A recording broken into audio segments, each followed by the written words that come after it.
The United States has cautioned Canada against backing out of its purchase of American-made F-35 fighter jets, warning it of potential fallout if the deal is scrapped. What if one fighter jet deal quietly put Canada and the United States on opposite sides, with billions of dollars and thousands of jobs on the line? Most people assume military allies always agree behind closed doors, but this story shows how fast that assumption can fall apart. A single procurement decision turned into years of delays, rising costs, trade disputes, and political pressure.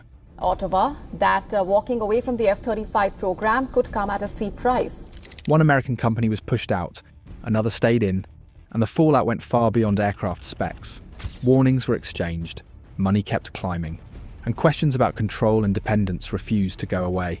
Stay tuned as we uncover the Canada versus USA fighter jet disagreement that is shaking the decades-long relationship. Canada's fighter jet situation feels like a long-running TV series. It started with a simple, practical problem. The Royal Canadian Air Force was flying jets that were getting old. The CF-18 Hornets that Canada had depended on for decades were showing their age, spare parts were getting harder to find, and pilots and technicians were being stretched thin. Replace the jets, the logic went, and Canada would keep its air defences intact, maintain its NORAD and NATO obligations, and keep a domestic aerospace industry that had grown used to defence contracts in business. That was the basic need. The rest turned into a political, economic and diplomatic fight that pulled Washington and Ottawa into an argument few people outside the defence press watched closely, until it started costing money and jobs, and then started to look like a test of Canada's ability to stand up for its own industries. The first big public marker in the drama came in 2010, when the Conservative government, under Prime Minister Stephen Harper, announced it intended to buy 65 Lockheed Martin F-35A fighters. The F-35 program itself was global, costly and controversial. Canada had been a partner in the Joint Strike Fighter program for years, giving Canadian companies a shot at contract work. Ottawa's announcement declared that the F-35 would replace the CF-18S. That choice immediately sparked two debates. One was about capability and cost. The F-35 is a fifth-generation stealth aircraft with advanced sensors, but it comes with long-term sustainment costs that can be very large. The other debate was about process.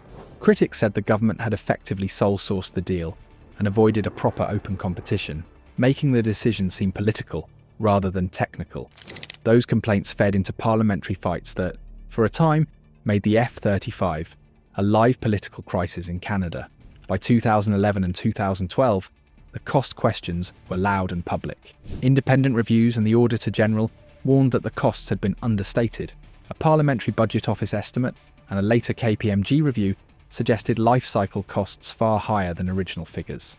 KPMG's review in late 2012 put a very large number on the total bill over decades. Figures in reporting rounded to something like 44 to 45 billion Canadian dollars over a long life cycle. And that number changed the conversation. The argument was no longer only about whether the plane was the right fit.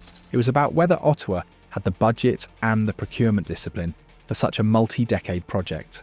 An Auditor General audit said decision-makers hadn't been fully informed, and that assumption problems in departmental planning made the programme risky.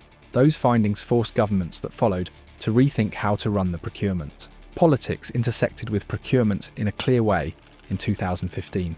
Justin Trudeau's Liberals campaigned against buying F-35s on the basis that the process had been poor and the plane was too expensive. They promised an open competition. Once in power, they did open a new process. But the old partnerships and industrial ties meant the F-35 could not be ignored. Lockheed had been part of the program for decades, and Canadian industry had contracts tied to it. That tension between campaign promises and procurement reality is part of what makes the entire saga feel messy. The government could reasonably argue it needed to pick equipment that would fit with NATO allies, while critics argued the choice was being made on political or industrial terms instead of operational needs. A second separate flare-up came from trade politics. Boeing filed a trade complaint against Bombardier, a Canadian aircraft maker, that escalated into a bitter dispute. The timing mattered.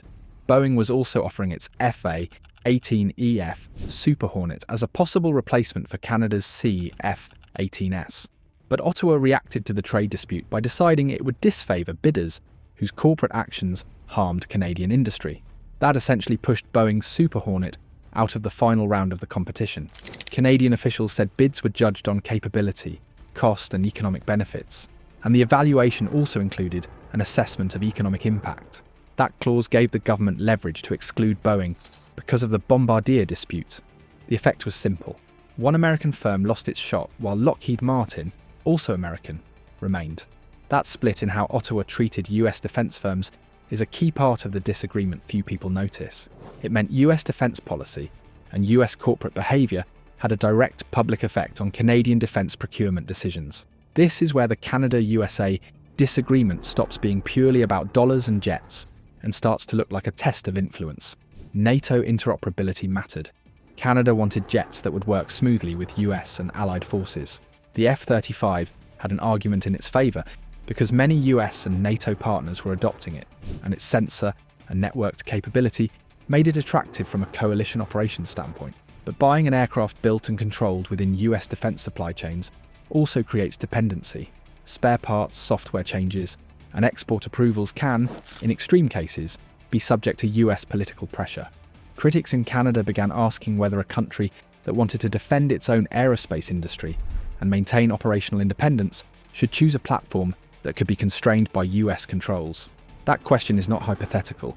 When defence suppliers operate across borders, export rules like ITAR and political decisions in the producing country can shape what the buyer can do with the hardware. For Canada, the result was a paradox. The plane that guaranteed the best interoperability with the US also strengthened US leverage over Canada's own defence decisions. Fast forward to the formal selection and the politics of the early 2020s. After a multi-year competition that narrowed the field down to the F-35 and the Swedish Saab Gripen E, the Liberal government confirmed in January 2023 that Canada would move forward with Lockheed Martin's F-35A with a headline price of roughly 19 billion Canadian dollars for 88 aircraft, and lifecycle costs estimated far higher. Numbers in public coverage put full lifecycle costs near 70 billion Canadian dollars. The government framed the choice around obligations to NORAD and NATO, and argued the aircraft would modernise Canada's air defence capability. Lockheed and US officials welcomed the decision. The planes were to start arriving in the mid-2020s, with the first deliveries slated for 2026 and full capability several years later. That decision, however, restarted the political controversy rather than ending it. The money question never went away. In 2025, Canada's Auditor General issued a report showing that the project's price was poised to rise significantly over the initial 19 billion Canadian dollars estimate.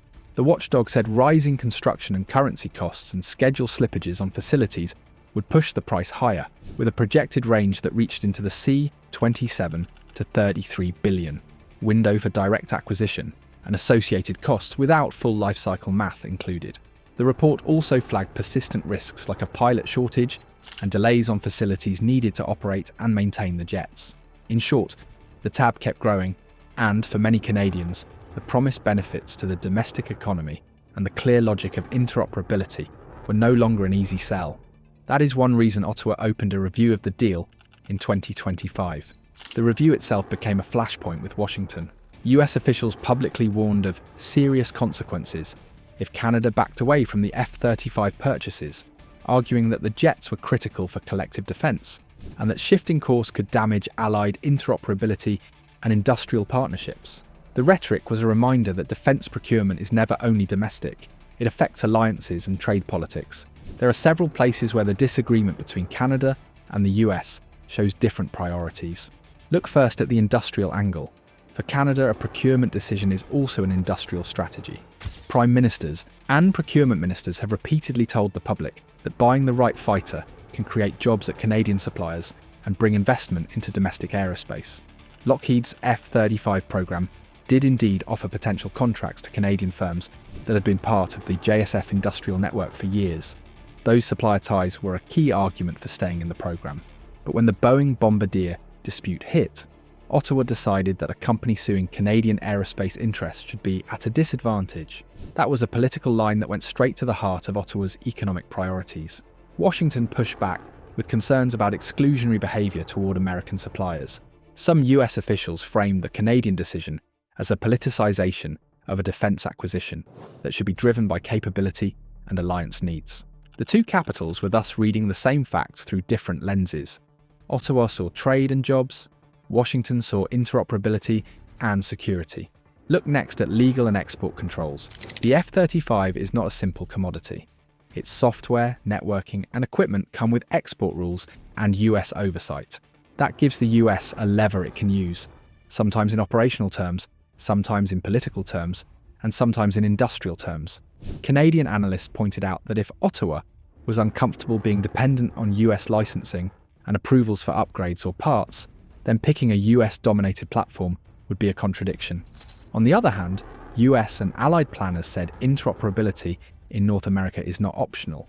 Radar, command, control, and the ability to work with American forces in airspace, over the Arctic or during NATO missions matters in operational terms. Those operational arguments weighed heavily with defense officials who prioritized mission readiness over industrial independence. The result was a tension between strategic autonomy and alliance dependence that played out between the two capitals. The dispute also involved timing and optics. For Ottawa, buying a proven, widely used platform had an appeal. Canada's procurement bureaucracy had been criticised for delays, and some officials argued the F-35's maturity and global scale would reduce risk. For critics, however, the slow pace, shifting cost projections, and the way the competition had narrowed raised red flags. Politicians in Canada used the debate to score points. Opposition parties accused the government of breaking a 2015 campaign promise to run a competition that would not end in picking the F-35 if there were viable alternatives. In the United States, politicians and defense contractors argued that Canada's exclusion of Boeing showed a preference that could weaken US supplier confidence in cross-border deals. That in turn fed bilateral political pressure and public statements that made the disagreement more visible. Another thread in the story is procurement mechanics. How governments actually buy big items. Canada's procurement rules evolved after the F-35 saga of the early 2010s. Ottawa introduced more explicit criteria to assess economic impact, capability, and overall value. Those changes were meant to make the process more holistic, but they also created room for political considerations. When Ottawa said Boeing's actions had harmed Canadian industry, the procurement system had a mechanism to reflect that harm in the scoring. From Washington's standpoint, that looked like adding politics to a technical evaluation, and it angered some US firms. From Ottawa's standpoint, letting a foreign company damage domestic jobs and then still reward that company with a big contract looked unacceptable. That clash between procurement design and political pressure is one of the key institutional reasons the disagreement became public. Personalities and public statements also matter in international disputes. Multiple Canadian defence ministers and prime ministers and US officials weighed in across the years. Some quotes echoed widely. When Canada announced the F-35 purchase in 2023, Defence Minister Anita Anand said the aircraft had matured and that interoperability with allies had become even more important due to global security shifts. Media coverage quoted her on the need to fulfill NORAD and NATO obligations as a central reason for the decision. US officials and contractors pointed to job creation and supply chain benefits in the US and Canada. Across the debate, each side emphasised the piece of the story that fit its own priorities, economic consequences, operational need, alliance health, and downplayed the parts it found inconvenient. Those public interventions amplified the disagreement and made it harder for quiet bureaucratic fixes to resolve the differences. As the programme moved to implementation, the disagreements changed shape but not intensity. Cost overruns and schedule slips are common in defence procurement, but when the price tag moves from a headline figure to a far larger life cycle estimate, political pressure rises. Ottawa's 2025 Auditor General report, showing potential increases in acquisition costs and facility delays, brought fresh scrutiny and raised the stakes of any diplomatic tension. If the project's direct costs rose from 19 billion Canadian dollars to something in the 27 to 33 billion Canadian dollars range, and total life cycle costs remained in the tens of billions, Canadian taxpayers and Parliament demanded answers. In that context, any talk of abandoning or reworking the contract had bigger consequences than simply picking a different plane. It would mean industrial disruptions, potential legal claims, and serious diplomatic fallout with the US government and American suppliers. Those risks turned the dispute into a high-stakes negotiation with both domestic and foreign consequences. One of the more sensitive points in the whole story is the idea of leverage. The US has tools it can use to influence allied purchases. That can be contractual, for example, export approvals and software releases, or it can be political, public warnings, formal complaints, or threats about the impact on alliance interoperability. When Washington warned Canada about serious consequences if Ottawa walked away, such comments were short on detail but heavy on implication. Canada responded by pointing to its own sovereign right to evaluate the deal and to its need to protect Canadian jobs and industry. The result was a diplomatic dance in public view, threats without specifics, warnings that could be read as pressure, and political leaders on both sides appealing to their domestic audiences. That mix made it harder to find a face-saving path forward. There are real operational trade-offs that underlie this political theatre. The F-35 brings sensor fusion, low observability, and advanced networking. If Canada wants to operate side-by-side with the United States in joint missions, the F-35 makes that easier. The Gripen pitched a lower cost, lower sustainment burden, and a more commercially independent option. It promised lower operating costs and a smaller logistic trail. The Super Hornet would have been closer to the existing CF-18s in logistic terms, easing transition costs. Each option had operational strengths and weaknesses, and the choice among them rested on how Canada weighed interoperability against cost and industrial impact. Those technical trade-offs were real, but they also became lightning rods for political fights. The disagreement forced Canada to confront a larger strategic question. How much should a small middle power rely on a single big ally for key defence kit? For decades, the answer was simple: rely on the US and accept some dependence as the price of interoperability and security guarantees. But trade disputes, tariffs, and political tensions in the late 2000s and the new decade made that answer feel riskier. Ottawa's 2025 review that considered whether to proceed as planned was part of a broader rethinking of how Canada balances alliance obligations with national industrial policy. The review did not happen in a vacuum. It came after years of changing geopolitics, after Russian actions in Europe and China's rise in Asia, and after a couple of trade fights with Washington that made Canadian policymakers wonder whether political wins in Washington could suddenly make important military supplies more costly or contingent. That reassessment was not strictly a Canada-US fight. It was also an internal Canadian debate about sovereignty, risk, and what role Canada wants in the world. In practical terms, the outcome of this dispute is still being shaped. Even with contracts signed and timelines announced, large defence programs rarely move in a straight line. Cost revisions, delivery delays, and shifting political priorities can reopen debates that were assumed to be settled. In Canada's case, the F-35 decision sits at the intersection of domestic politics and foreign policy, meaning that any future government could feel pressure to revisit parts of the agreement, even if a full reversal remains unlikely. While the US often views interoperability as the main goal, partner countries also have voters, industries, and budget limits that shape decisions. Canada's handling of Boeing during the Bombardier dispute showed that Ottawa is willing to let trade conflicts spill into defence choices, even when that creates tension with its closest ally. The disagreement may leave a lasting mark on how Canada approaches major military purchases. Officials are likely to be more cautious about long-term cost estimates, more explicit about industrial benefits, and more aware of how dependent certain platforms can make the country on foreign approvals. At the same time, Canada's geography and security ties mean that close cooperation with the US is not optional, especially in Arctic defence and continental airspace. If you found this breakdown helpful, drop a like and let us know your thoughts in the comments. Subscribe to the channel for more clear, no-nonsense videos like this, and we'll see you in the next one.